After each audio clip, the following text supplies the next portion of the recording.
بسم اللہ الرحمن الرحیم۔ قوم عاد تاریخ کی سب سے طاقتور قوم گزری ہے۔ اس قوم کی طرف حضرت ہود علیہ السلام مبعوث کیے گئے تھے، لیکن اس قوم نے آپ کا انکار کیا اور اس قوم پر اللہ رب العزت نے عذاب نازل کر کے اس قوم کو تباہ کر ڈالا۔ یہ قوم ارم نامی بستی کے رہنے والے تھے، اسی لیے انہیں عاد ارم بھی کہتے ہیں۔ یہ علاقہ عدن کے گرد و نواح میں آباد تھا۔ یہ لوگ قد آور اور طاقتور تھے۔ اپنی طاقت کے بل پر یہ لوگ بہت جلد پورے یمن پر قابض ہو گئے تھے۔ ان پر کئی بادشاہوں نے حکومت کی، لیکن دو بادشاہ ایسے بھی آئے جن کی حکومت عظیم اور جاہ و جلال والی تھی۔ ایک کا نام شدید اور دوسرے بادشاہ کا نام شداد تھا۔ یہ دونوں بھائی تھے اور انہوں نے اپنے زمانے میں بے شمار لشکر اور خزانے جمع کر رکھے تھے۔ یہ دونوں ارم بن سام بن نوح علیہ السلام کی اولاد میں سے تھے۔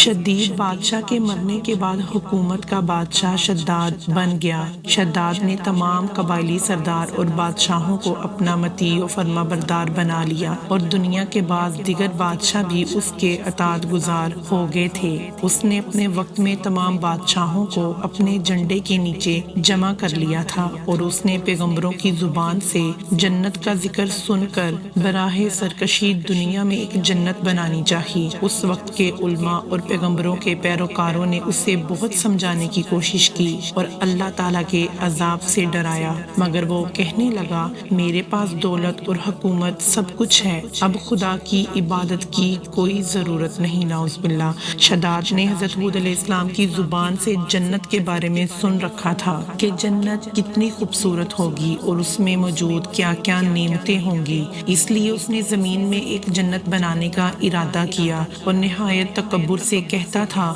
مجھے اس جنت کی ضرورت نہیں ہے جو خدا نے بنائی ہے، لہٰذا اس نے اس جنت جیسی دنیا میں ایک جنت بنانی چاہی۔ اس ارادے سے ایک بہت بڑا شہر بنایا جس کے محل سونے چاندی کی اینٹوں سے تعمیر کیے گئے اور یاقوت مرجان کے ستون ان کی عمارتوں میں نصب کیے گئے۔ سنگریزوں کی جگہ آبدار موتی بچھائے گئے۔ ہر محل کے گرد جواہرات سے پر نہریں جاری کروا دیں۔ قسم قسم کے درخت زینت اور سائے کے لیے لگا دیے گئے۔ الغرض اس سرکش اور مغرور بادشاہ نے اپنے خیال سے جنت کی تمام چیزیں اور ہر قسم کی عیش و عشرت کے سامان سے اس شہر کو بھر دیا اور شہر کے درمیان میں ایک نہر بنوائی گئی اور اس نہر میں ہر محل کے آگے چھوٹے چھوٹے حوض بنوائے اور وہ حوض یاقوت، نیلم اور مرجان سے تیار کروائے گئے تھے۔ شداد نے حکم دیا کہ سارے شہر میں لال رنگ کے قلین بچھا دیے جائیں اور تیار کردہ حوض میں کسی میں میٹھا پانی، کسی میں دودھ، شہد اور قسم قسم کی شرابیں جاری کر دیں۔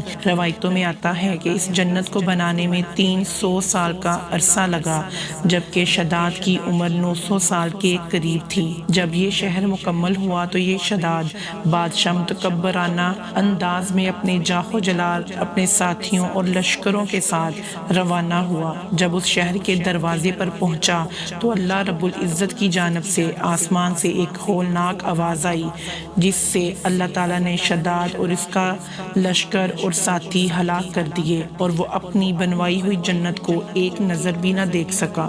درس ہدایت۔ اللہ تعالیٰ کو بندوں کی سرکشی اور تکبر و غرور بے حد ناپسند ہے، اس لیے خداوند قدوس کا دستور ہے کہ ہر سرکش اور متکبر قوم جس نے زمین میں اپنی سرکشی اور ظلم و عدوان سے فساد پھیلایا، اس قوم کو قہر الہی نے کسی نہ کسی عذاب کی صورت میں ظاہر ہو کر ہلاک و برباد کر دیا۔